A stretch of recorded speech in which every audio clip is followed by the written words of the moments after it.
Assieme a Cerutti, che è uno dei nostri relatori, è stato vicepresidente in quella commissione che ha istituito l'ambiente, che ha istituito il parco, e che quindi appunto dopo 20 anni fa diventare questa occasione un momento importante per fare un'analisi e per capire che ne è stata appunto di questa legge. Noi non voglio anticipare nulla sul dibattito, però non posso esimermi dal non considerare il volantino con il quale noi ci presentiamo in questo dibattito. Abbiamo voluto rappresentare tutto il delta. E come potete vedere, scindendo la parte ferrarese da quella polesana, scindere la parte ferrarese da quella polesana diventa assolutamente impossibile.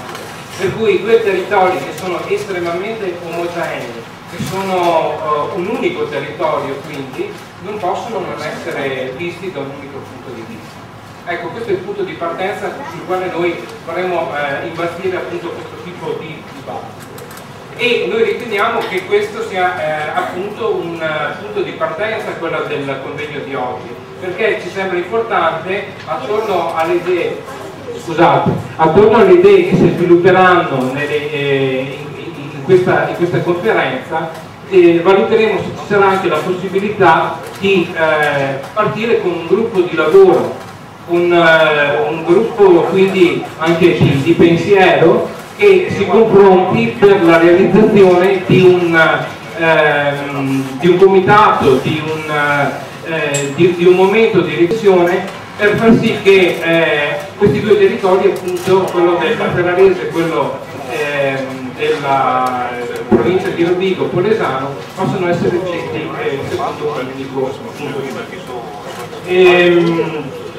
Per questo noi vi chiediamo, abbiamo raccolto molte firme, molte mail quando vi abbiamo accolti questo pomeriggio, vi chiediamo, se non l'avete fatto, di lasciare il vostro nominativo in modo tale da potervi informare come e quando questa idea si svilupperà. Un'ultima... Sì, abbiamo il banchetto con Cinzia Siviera, appunto, che si è offerta a fare questo, e quindi ben volentieri vi chiediamo di lasciare questo. Abbiamo anche un dépliant che arriverà portato da un ospite che viene da Oscar Mancini, che è qua e che saluto. Abbiamo un dépliant che contiene gli atti di un convegno che abbiamo fatto su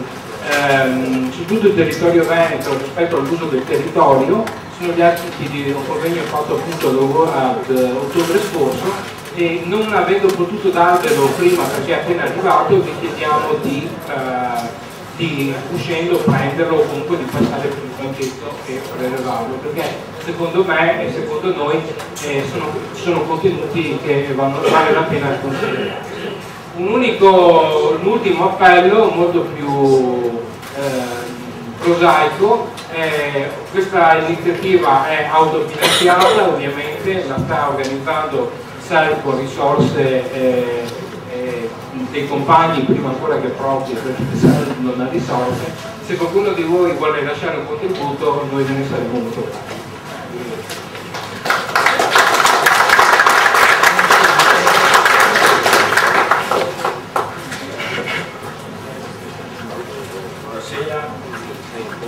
Grazie a tutti per essere. Vi ricordo che c'è un banchetto all'ingresso che raccoglie le firme, gestito dall'Italia Sono Anch'io, per due proposte di legge di iniziativa popolare che riguardano la concessione del diritto di voto a stranieri che sono nati in Italia o che lavorano da più di 5 anni in Italia.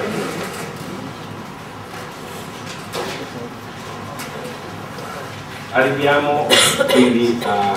questo convegno. Nel titolo che trovate c'è già, sembra che ci sia già una conclusione, mentre in realtà questa conclusione vuole essere posta all'attenzione di tutti e raccogliere anche delle proposte che potrebbero anche non essere necessariamente nella linea che SEL propone per avviare questa discussione. Cioè il fatto che il territorio sia un territorio particolare che per la sua conformazione, per la sua natura geografica e geologica non può essere facilmente diviso, anche se ci passa in mezzo un confine regionale, e quindi la proposta di SEL è di vedere attraverso una serie di ragionamenti se un'ipotesi di un parco unico possa essere percorribile e se abbia dei vantaggi per tutti quanti i cittadini. È un'area molto sensibile, molto particolare, è la parte più bella che ha la provincia di Rovigo e quindi richiede da parte di tutti noi, siamo polesani, una attenzione speciale. I relatori che vedete che avete ricevuto tutti un foglio con il programma del convegno, i relatori sono tutte persone molto competenti in questo settore e avranno, da moderatore vi avverto, un tempo circa di un quarto d'ora per i loro interventi, perché così se avanza anche un po' di tempo c'è la possibilità anche da parte del pubblico di interloquire e fare delle domande anche al singolo dibattito. Se invece le relazioni si proseguono e coprono tutto il tempo, poi va chiaramente a scapito delle passo quindi la parola all'architetto Gustavo De Tito.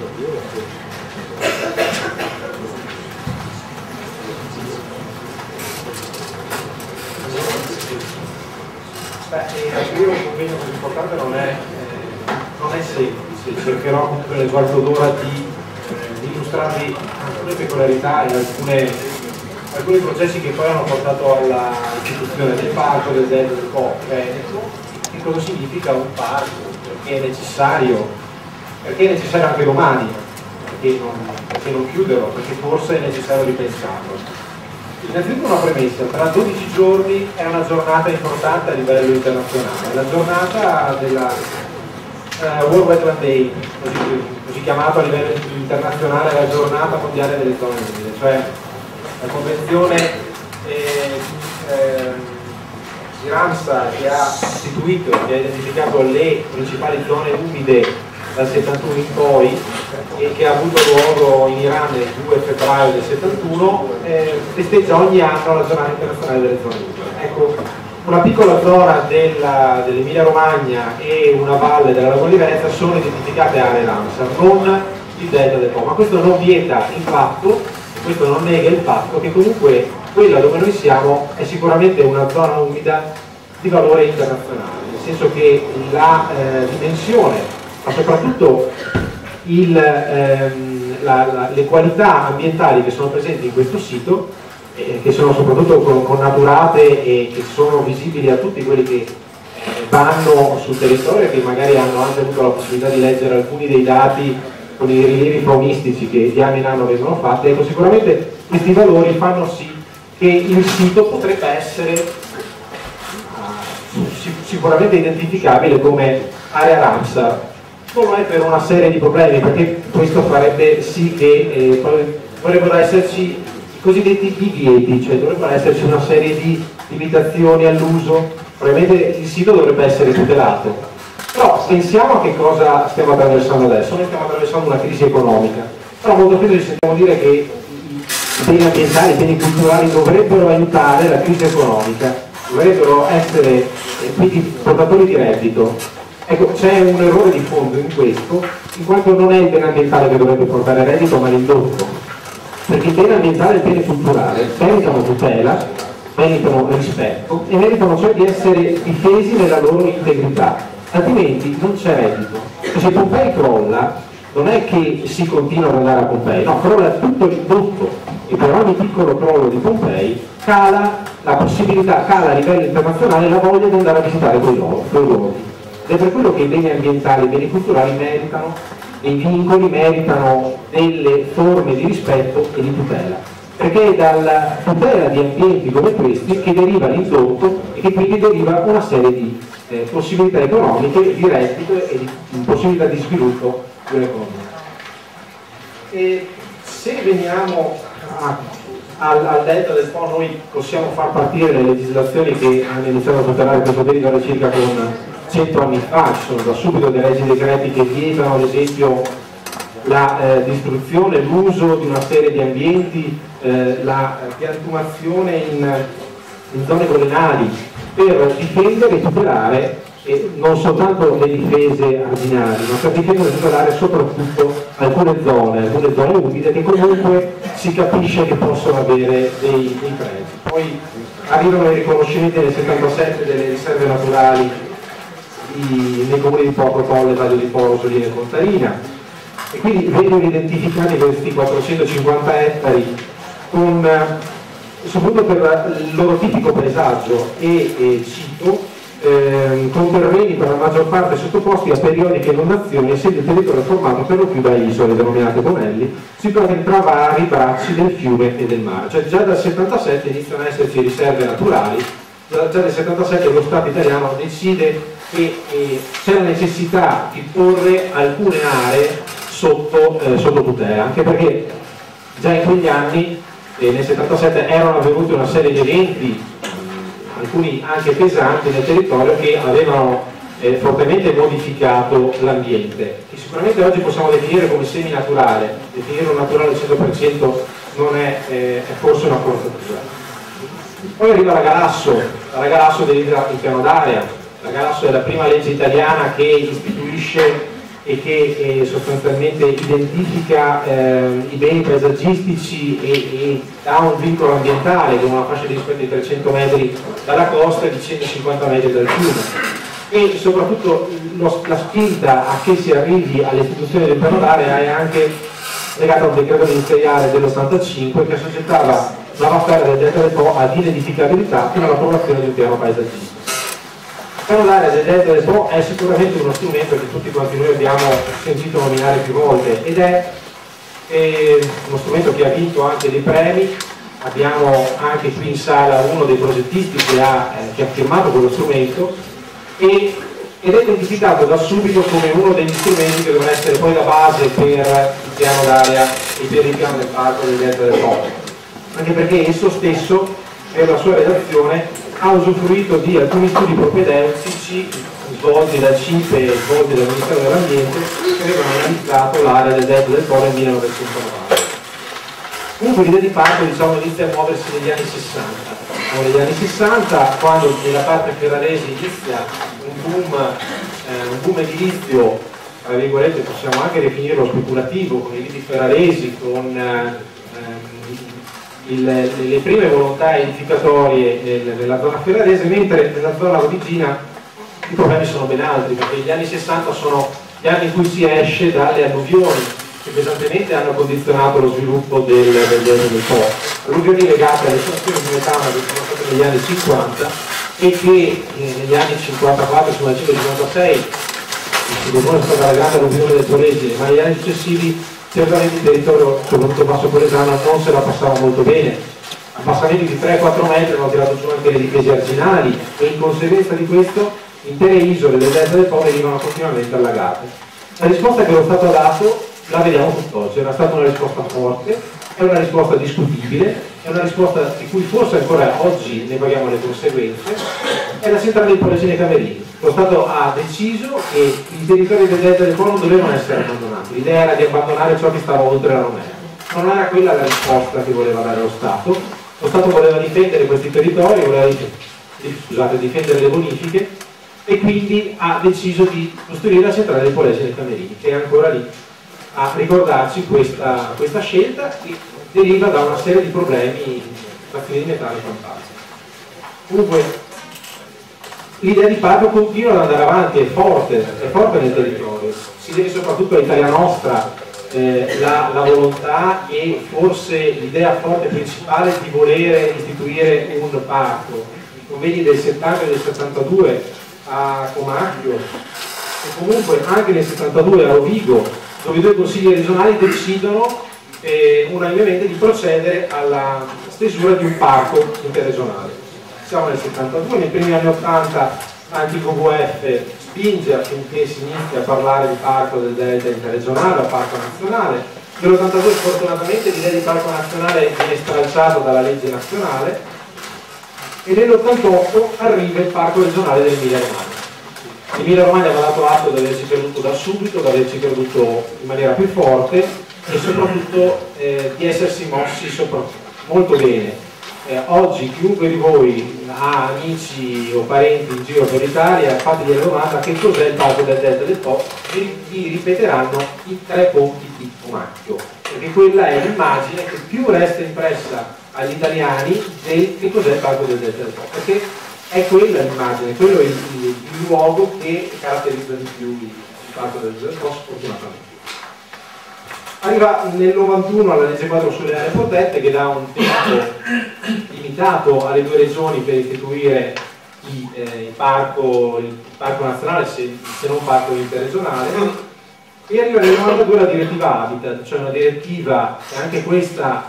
va nella direzione del solco di tutelare una serie di ambienti naturali e seminaturali, perché da subito la Comunità Europea capisce che è indispensabile preservare e tutelare una rete complessa di aree che vengono chiamate in gergo rete Natura 2000, che consentano una rete collegata, una rete europea di siti naturalistici, ambienti naturali e seminaturali. La direttiva Habitat è stata applicata in Italia con una serie di ricerche e tutt'oggi sono in corso la definizione dei piani di gestione per questi siti.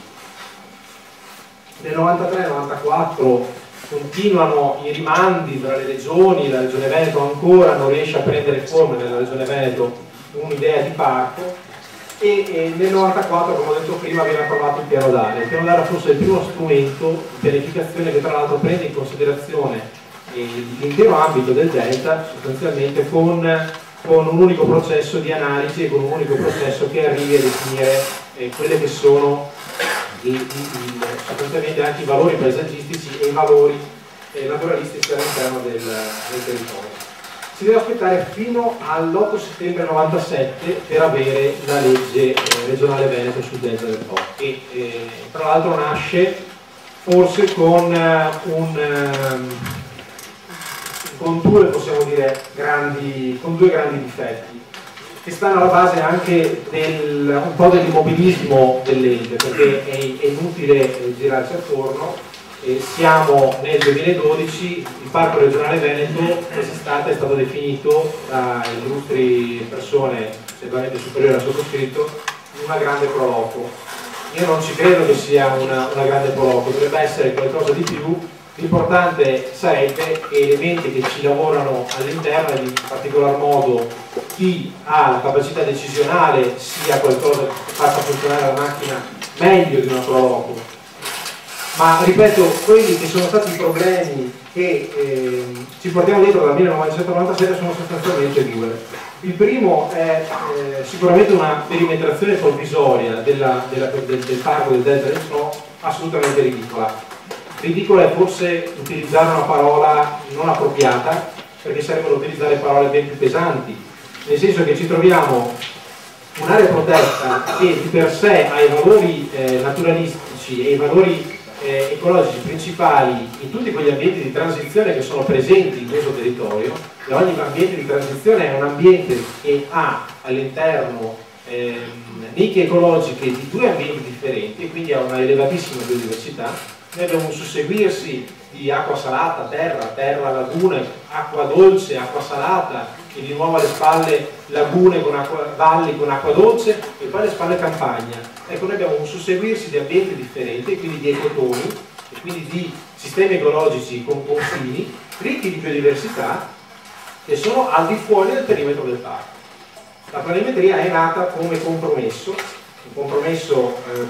probabilmente tutto politico, per riuscire ad arrivare a istituire un parco regionale prima che lo Stato intervenisse e facesse un parco nazionale.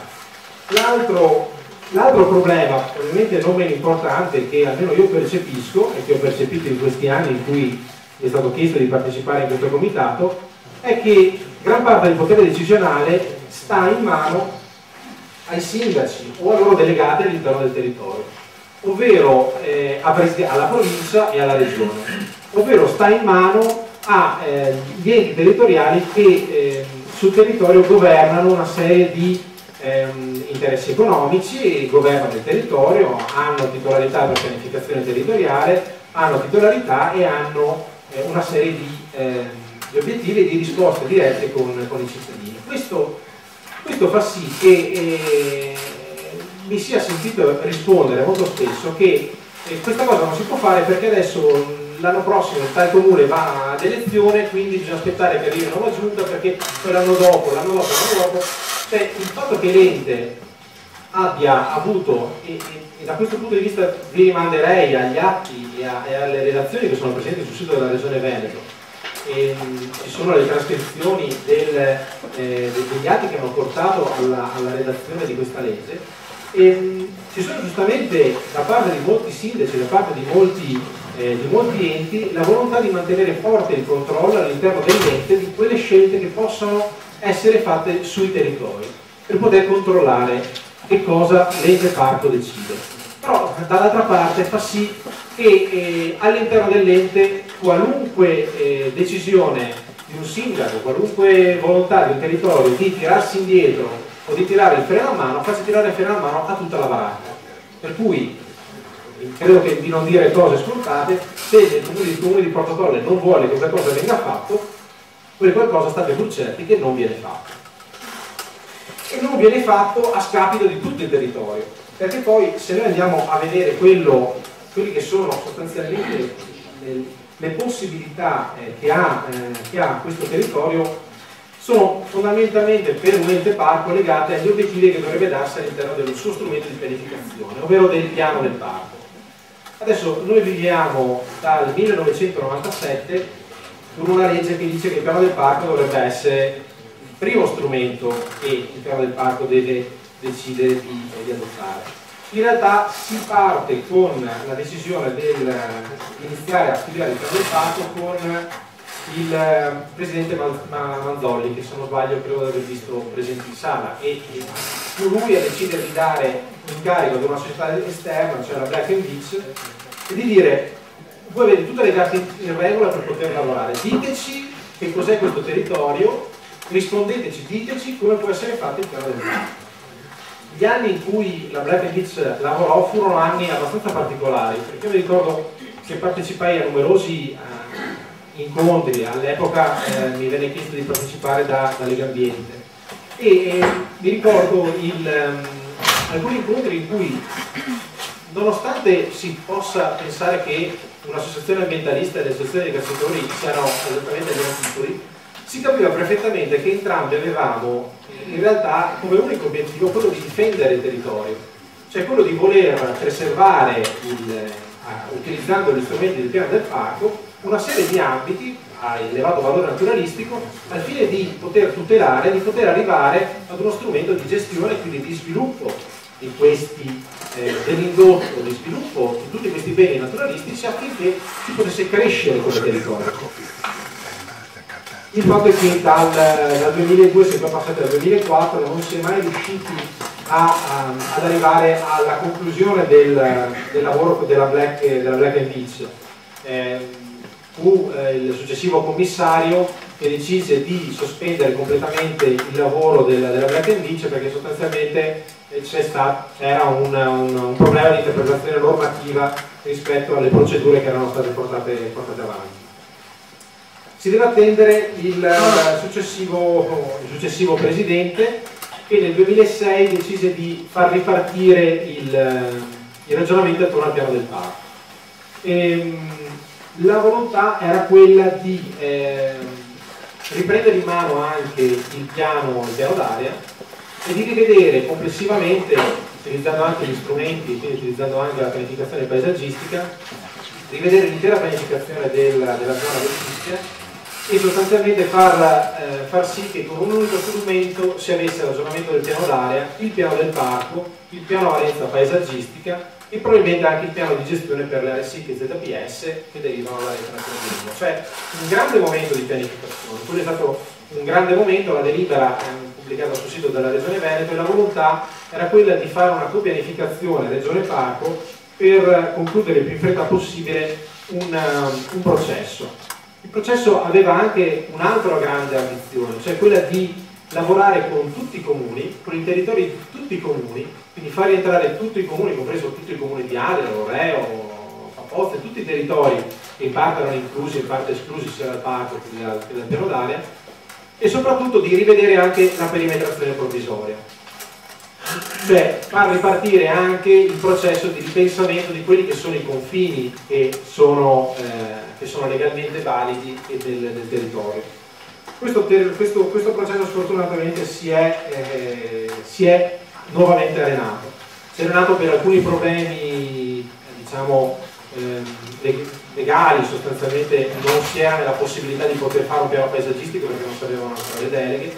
ma soprattutto si è arenato perché una serie di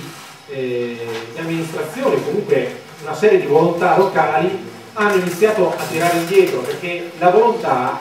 era, sia chiaro, quella del parco, di rivedere la pianificazione a scala di delta, quindi tutte le amministrazioni avrebbero dovuto poi sottostare a questi voleri pianificatori. Quindi giustamente mi metto anche nei panni di un sindaco che può dire no, voglio maggiore libertà sul mio territorio. Però nuovamente siamo appunto a capo, perché anche le altre amministrazioni che magari potevano essere più propense e che avevano più volontà, io mi ricordo l'amministrazione del comune di Adria che era ben felice ad esempio di far entrare gran parte del territorio nel parco, che era ben felice di poter ampliare il proprio territorio all'interno del parco per poterlo vendere un domani e per poter fare anche crescere i valori di alcuni terreni che erano ai margini del comune di Adria. Questo processo nuovamente si interrompe. Si interrompe anche il processo di inclusione del piano di gestione SIC e ZPS e resta sostanzialmente nell'ultima bozza del piano del parco la perimetrazione che è stata adottata con la legge del 97 e le norme del piano d'area ad esse applicabili. Cioè nell'ultima bozza di piano del parco che abbiamo visto, che è nei cassetti dell'ente, che non so se mai vedrà la luce, il piano del parco ha sostanzialmente i perimetri del 97, perimetri che, ripeto, sono stati presi sulla base di un compromesso e non sui reali valori naturalistici presenti sul territorio, e sulla base delle norme pensate nel 94 e 96 per il piano d'area, senza nessun ragionamento ulteriore su una serie di territori che invece meriterebbero di essere inclusi, sono semplicemente i territori agricoli marginali, nei quali potrebbero ad esempio esserci norme per il recupero di casolari sparsi, agricoltura biologica. Ragionamenti di questo tipo sono stati stralciati e comunque il piano del parco attualmente, ripeto, è fermo. La posizione, come muoverci adesso? Perché siamo in una condizione in cui, ripeto, l'ente parco è stato, ritengo anche in malo modo giudicato su articoli di giornali valutandolo una proloco, perché sicuramente non è una proloco un ente che ha dimostrato di saper gestire progetti comunitari, Interreg, che ha dimostrato di saper lavorare con enti parco di altre realtà internazionali, che ha dimostrato di saper fare il suo ruolo, perché bene o male il personale dell'ente parco ha dimostrato in questi anni di avere capacità e soprattutto di avere voglia di lavorare sul territorio. Quello che a questo ente parco manca è la forza di poter rompere con alcuni diktat locali che impediscono al territorio, che impediscono a questo ente parco di poter veramente crescere, di poter rompere una serie di vincoli, di poter veramente iniziare il cammino per l'interregionalità. Perché se dobbiamo pensare ad un parco regionale dobbiamo pensare sempre a qualcosa di ridotto. forse pensare di ragionare insieme all'Emilia Romagna e quindi pensare a una struttura più grande, pensare a una struttura che abbia la capacità di anche di poter dialogare in sede di comunità europea con progetti europei di più largo respiro, quindi di maggiore importanza, un ente che abbia alle spalle l'esperienza dell'Emilia Romagna e quindi possa con essa anche crescere in questo territorio. Quello sicuramente potrebbe essere un punto importante. E lascio adesso la parola al professor Mondesan che illustrerà sia la questione Emilia Romagna che probabilmente la questione Veneto, essendo un collega anche del comitato tecnico-scientifico del parco. Grazie.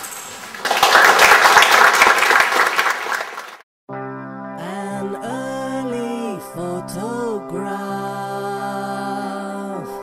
of a young brave with a confident grin, who is celebrating his first defeat by clutching at hair cut from his skull,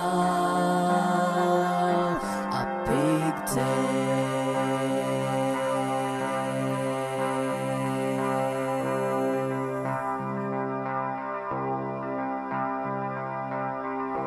Enter the modern man,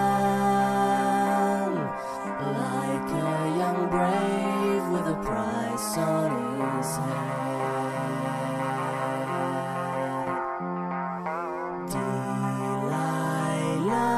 Say, Samson, stick these up yours, the symbol